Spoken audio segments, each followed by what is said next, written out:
আসসালামু আলাইকুম হে বাংলা মানুষজন, কেমন আছেন আপনারা?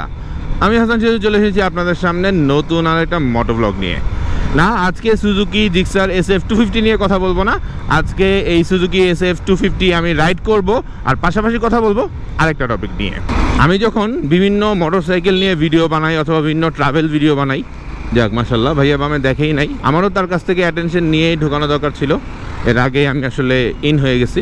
যাই হোক, এগুলো খেয়াল রাখতে হবে। আরও যেটা বলছিলাম যে আমার ভিডিওগুলোতে এরকম অনেক ভাইয়া কমেন্ট করে, জীবনে প্রথম বাইক কিনতেছি, এই বাইকটা পারফেক্ট কিনা, ওই বাইকটা পারফেক্ট কিনা, ওই বাইকটা আমার জন্য ঠিক হবে কিনা।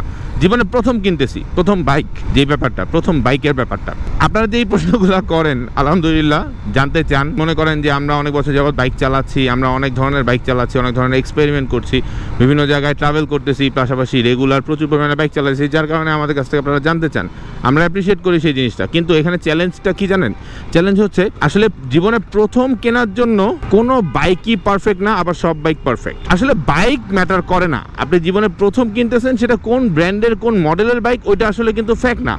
ফ্যাক্ট অন্য জায়গায়। আপনি জীবনে প্রথম বাইক কিনতেছেন, আপনার কিছু করণীয় আছে, সেই করণীয় কাজগুলো আসলে জানতে চাওয়া উচিত। আজকে আমরা ভিডিওতে এরকম 10টা করণীয় কাজ নিয়ে কথা বলবো, যেগুলো আসলে একটা মানুষের প্রথম বাইক কেনার আগে করা উচিত বা ভাবা উচিত, বা ওই জিনিসগুলো নিয়ে অ্যালার্ট থাকা উচিত। ওই 10টা পয়েন্ট নিয়ে যদি আপনি অ্যালার্ট থাকেন, ওই 10টা পয়েন্টের অ্যান্সার যদি আপনার কাছে থাকে, তাহলে আপনাকে আর জিজ্ঞেস করতে হবে না যে আপনি জীবনে প্রথম কোন বাইকটা কিনবেন।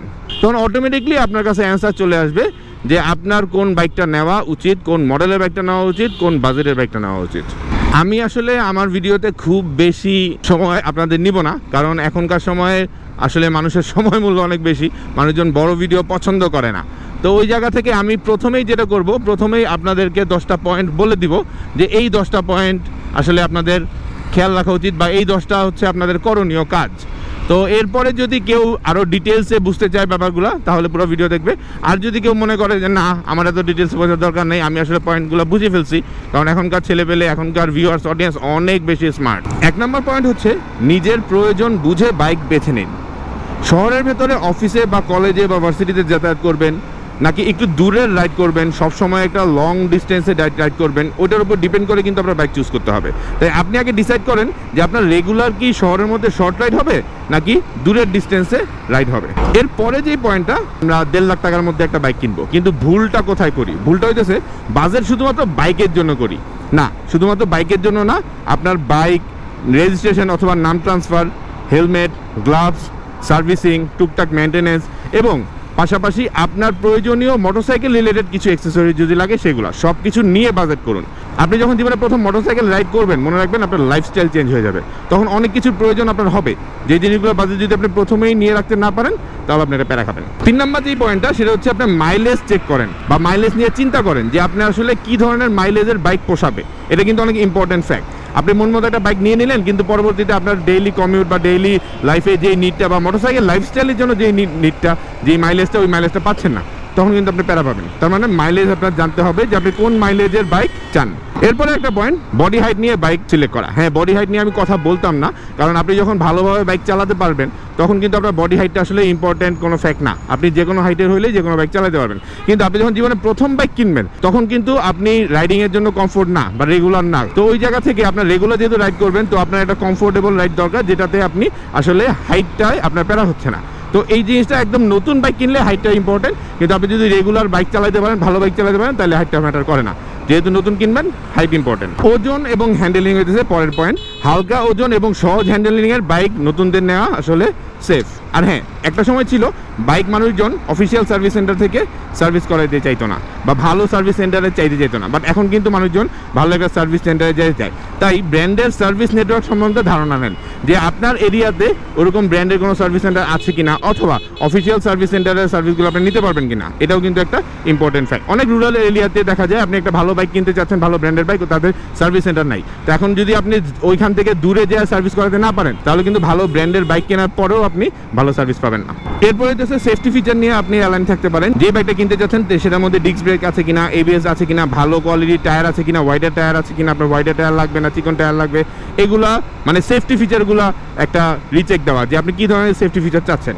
সবচাইতে ইম্পর্টেন্ট 2টা টপিক, এক নাম্বার হচ্ছে আপনি সেকেন্ড হ্যান্ড কিনবেন নাকি নতুন কিনবেন। এখন আপনার যদি ভালো বাজেট থাকে তাহলে নতুন কিনেন, বাট আপনার যদি ভালো বাজেট না থাকে, স্ট্যান্ডার্ড লেভেলের বাজেট না থাকে, তাহলে আমি বলবো প্রথম বাইক সেকেন্ড হ্যান্ড নেওয়াটা বেটার। কারণ সেকেন্ড হ্যান্ড নিলে মেনটেন্যান্স কীভাবে করতে হয় সেটা শিখে ফেলবেন, আপনার খরচটাও একটু কম হবে, পরবর্তীতে বাইকটা বিক্রয় করতে গেলে আপনার অবচয়ও কম হবে। সব কিছু মিলিয়ে আসলে একদম প্রথম বাইক হিসেবে আমি মনে করি সেকেন্ড হ্যান্ড বাইক নেওয়াটা সেফ। এবং সবার লাস্ট যে অপশনটা, অবশ্যই যেই বাইকটা কিনবেন সেই বাইকটা ভালো করে টেস্ট রাইড দিয়ে কিনুন। সেটা আপনি সেকেন্ড হ্যান্ড কিনেন, নতুন কিনেন, 150 সিসি বাইক কিনেন, 125 সিসি বাইক কিনেন, অথবা 250 সিসি বাইক কিনেন, যেটাই কিনেন না কেন অবশ্যই টেস্ট রাইড দিয়ে নিন। কারণ কেমন ফিল হয় বাইকটা রাইড করতে, হ্যান্ডেলিং কেমন, সেই বাইকটা কেনার আগে ক্লিয়ার একটা প্রিভিউ যেন আপনার কাছে থাকে যে আপনি এই হ্যান্ডেলিংয়ের এরকম বাইকটা কিনছেন।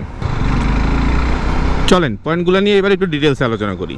যেমন মনে করেন আমি প্রথমে বললাম যে নিজের প্রয়োজনটা বোঝেন, যে আপনি কত কিলোমিটার রাইড করবেন প্রতিদিন। হ্যাঁ, যেমন এভারেজে আমার প্রতিদিন 30 থেকে 50 কিলোমিটার রাইড করতে হয় এভারেজে। হ্যাঁ, এটা অনেক সময় 10-12 হয়, আবার অনেক সময় দেখা যায় যে 80-90 হয়ে যায়, ইট ডিপেন্ডস। এখন ওই অনুযায়ী কিন্তু আমি কমিউট করার জন্য একটা ডিসিশন নেই। আমি এরকম অনেক বড় ভাই দেখছি যে ঢাকা থেকে কুমিল্লা রেগুলার অফিস করে বাইক চালায় যায়, অথবা ঢাকা থেকে নারায়ণগঞ্জ, ঢাকা থেকে গাজীপুরে, তো খুবই কমন। তো আবার আমার একটা ফ্রেন্ডকে দেখছি যে সে ঢাকার বাইরে থাকে, সপ্তাহে 5 দিন ওখানে অফিস করে, এরপর আবার ঢাকায় চলে আসে, ফ্যামিলির সাথে 2 দিন থাকে, আবার বাইক রাইড করে ঢাকার বাইরে চলে যায়। প্রায় প্রত্যেক সপ্তাহে তার ওই রাইডটাই দেখা যায় যে 300-350 কিলোমিটার হয়ে যায়। আরেকটা পয়েন্ট হচ্ছে বাজেট। বাজেটটা কিন্তু অনেক ইম্পর্ট্যান্ট একটা ফ্যাক্ট। সব ধরনের বাজেটের বাইকই কিন্তু আছে।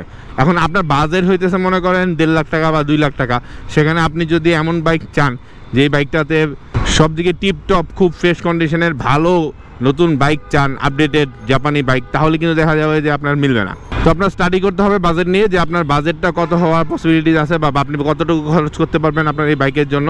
এরপরে ডিসাইড করতে হবে আপনি কোন মডেল নিচ্ছেন বা কোন বাইকটা কিনছেন। এরপরে যে পয়েন্টটা, এটা হচ্ছে মাইলেজ। মাইলেজটা কেন ইম্পর্টেন্ট, আপনার কিন্তু জানতে হবে যে আপনি কি পারপাসের জন্য বাইক কিনছেন এবং ওই পারপাসের জন্য আপনি কি পরিমাণ মাইলেজ একটা বাইক থেকে চান। এক একটা বাইকের মাইলেজ এক এক রকম দেয়। অনেক দামি বাইকের মাইলেজ আছে কম দেয়, আবার অনেক কম দামি বাইকেও কিন্তু মাইলেজ বেশি দেয়। তো আসলে প্রাইস বেশি দিয়ে কিনলেই যে আপনি মাইলেজ বেটার পাবেন ব্যাপারটা এরকম না।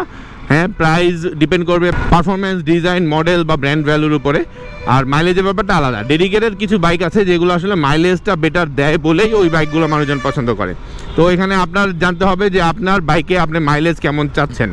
তো ওই জিনিসটা জানার পরে কিন্তু আপনি বাইক চুজ করতে পারবেন। মাইলেজ আপনার কত দরকার বা কত হলে আপনার পোষাবে, ওই জিনিসটাও কিন্তু আপনার জানতে হবে এবং বুঝতে হবে। দেখা গেল আপনি একটা বাইক পছন্দ করছেন, সব কিছু ঠিক আছে, কিন্তু আপনার মাইলেজ যতটুকু দরকার সেটা আপনি পাচ্ছেন না, ওই জায়গায় কিন্তু আপনি প্যারা খাবেন। তাই মাইলেজটাও অনেক বেশি ইম্পর্টেন্ট। আর এই সবগুলো পয়েন্টের মধ্যে সবচাইতে ইম্পর্টেন্ট যে পয়েন্টটা এবং সবচাইতে কনফিউশন থাকে যেই বিষয়টা নিয়ে, সেটা হচ্ছে যে আপনি একদম প্রথম বাইক হিসেবে একটা নতুন বাইক কিনবেন নাকি সেকেন্ড হ্যান্ড বাইক কিনবেন। তো এটা নিয়ে এখন একটা লম্বা ডিসকাশন করতে চাই। আপনি যদি এমন হয়ে থাকে যে এর আগে বাবার বাইক চালাইছেন, চাচার বাইক চালাইছেন, বন্ধুর বাইক চালাইছেন, ঠিক আছে, টুকটাক আপনার 5-7 বছর আগে আপনি বাইক চালানো শিখছেন বা 4-5 বছর আগে আপনি বাইক চালানো শিখছেন, এখন নিজের একটা বাইক নাই, সেক্ষেত্রে আপনি একটা নতুন বাইক নিতে পারেন। হ্যাঁ, কারণ টুকটাক আপনার চালানোর এক্সপিরিয়েন্স আছে এবং আপনার আশেপাশের এনভায়রনমেন্টে বাইক কীভাবে মেনটেন করে, কীভাবে যত্ন নেয়, কীভাবে রাখে, এগুলোর একটা ধারণা আপনার আছে। হতে পারে না অনেকে থাকে না যে বড় ভাইয়ের আছে, বাবার আছে, চাচার আছে, ফ্যামিলিতে অন্য একজনের আছে, বাট আপনি নিজে যাচ্ছেন এবং আপনার যেহেতু একটা রাইডিং এক্সপিরিয়েন্স আছে, সেটা কম হোক, রেগুলার না হোক, কিন্তু রাইডিং এক্সপিরিয়েন্স আছে, যে বন্ধু বান্ধবের বাইক চালাইছেন, বাবার বাইক চালাইছেন, সেক্ষেত্রে আপনি একটা নতুন বাইক নেন।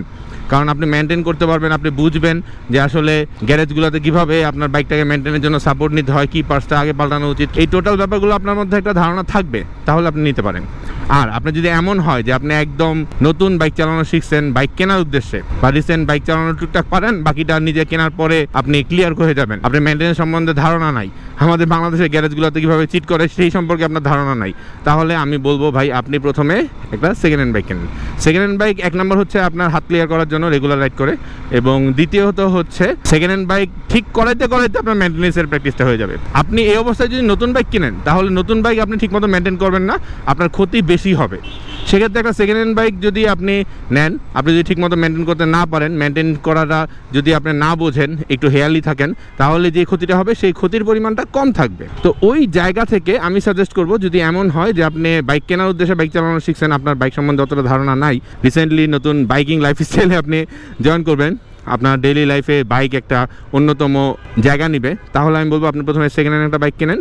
তাহলে হবে কি, এটা দিয়ে আপনি 3-4 মাস 5 মাস হাত ক্লিয়ার করার পরে দেন ডিসাইড করেন যে একটা নতুন বাইক নেবেন। তাহলে দেখবেন ওই বাইকটা আপনার অনেক দিন টিকবে, অনেক ভালোভাবে যত্ন করে চালাতে পারবেন। আর হ্যাঁ, এই পয়েন্টের মধ্যে আমি আরেকটা পয়েন্ট সম্বন্ধে বলে দিচ্ছি অলরেডি, যেটা হচ্ছে যে মেনটেন কীভাবে করতে হয় এটার সম্বন্ধে ধারণা থাকতে হবে। আর মোটরসাইকেল মেনটেনেন্স রিলেটেড অনেক ইউটিউবের টিপস ভিডিও আপনারা পাবেন, ওগুলো ফলো করতে পারেন। পাশাপাশি আমিও চেষ্টা করবো একটা টিপস ভিডিও দিতে। ডেইলি লাইফস্টাইলের সাথে একটা মোটরসাইকেল যদি অ্যালাইন থাকে তাহলে তাকে কিভাবে মেনটেন করতে হবে এটার সহজ টিপসগুলো যদি আপনি জানতে চান তাহলে ডেডিকেটেডলি আমি একটা ভিডিও বানাতে পারবো, কোনো সমস্যা নেই। অবশ্যই কমেন্ট করে জানাবেন। আমি হাসান সেতু আজকে আপনাদের কাছ থেকে বিদায় নিচ্ছি। খুব বেশি কথা বাড়াবো না, সারাদিন টুকটাক আপনাদের সাথে কথা বলতে বলতে 2-3টা মিটিং শেষ করে ফেলছি। এখন যাচ্ছি অফিসের দিকে, যদিও বাজে 5টা 9, বাট কিছু করার নাই, অফিসে হাজিরা দিতেই হবে। অফিসে কিছু কাজ আছে এবং অফিসে পোলাপাইন ওয়েট করতেছে। তো অফিসের কাছে শেষ করার পরে বাসার দিকে যাব। দোয়া রাখবেন আমার জন্য, আমি যেন সেফলি বাইক রাইড করতে পারি এবং আপনাদের প্রয়োজনীয় কন্টেন্ট আপলোড করতে পারি। আসলে কন্টেন্ট, আমার ভিডিও খুব বেশি সুন্দর হচ্ছে না, কোনো সিনেমেটিক নাই, কোনো গুছানো ইন্ট্রো নাই, আউট্রো নাই, একদম ওপেন। জাস্ট আমি বাইক স্টার্ট করি, ক্যামেরা অন করি এবং আমার মনে যা আসে তা নিয়ে কথা বলি। আমি জানি অনেক অতিরিক্ত কথা আমি মাঝে মাঝে বলে ফেলি, দেখা যায় যে ভিডিও অনেক বোর হয়ে যায়, বিরক্ত হয়ে যায়। তবে আমার কাছে মনে হয় যে আমি আমার বন্ধুবান্ধব, আশেপাশে মানুষজনের সাথে যেভাবে আড্ডা মারি, আপনাদের সাথেও আড্ডা মারি। আপনারাও আমার ওইরকম ভাই ব্রাদার বন্ধুবান্ধব যাদের সাথে আড্ডা মেরে আসলে আমি মজা পাই। তো আড্ডা মারি, কারণ এখনকার সময় অনেক কমেন্ট আসে আমার ভিডিও নিয়ে, আমার কথা নিয়ে, আমার ফিডব্যাক নিয়ে। তো ওই কমেন্টগুলো রিপ্লাই দিই, আমার মনে হয় যে আমি আড্ডা মারতেছি। তো আড্ডা মারার জন্য যেমন কোনো স্ক্রিপ্ট থাকে না, কোনো প্ল্যানিং থাকে না, কোনো স্পেস থাকে না, চায়ের দোকানে হতে পারে, 5 স্টার হোটেলে হতে পারে, ঠিক সেইভাবে আমিও আপনাদের সাথে আসলে আড্ডা মারতেই আসি। যদি আমার আড্ডা আপনাদের কাছে ভালো লেগে থাকে অবশ্যই জানাবেন। আর যদি আসলে আমার সাথে রেগুলার আড্ডা মারতে চান তাহলে সাবস্ক্রাইব করবেন আমার ইউটিউব চ্যানেল। আর সুজুকি SF250 নিয়ে সিরিজ একটা ভিডিও চলতেছে, এর ভিতরে মাইলেজ টেস্টও একটা হচ্ছে। যদি এগুলো দেখতে চান অবশ্যই আমার আগের ভিডিওগুলো চেক করতে পারেন, অথবা যদি এই ভিডিও আজকে না হয় কয়েকদিন আগে আপলোড হয় তার মানে পরের ভিডিওগুলো দেখতে পারেন। আল্লাহ হাফেজ।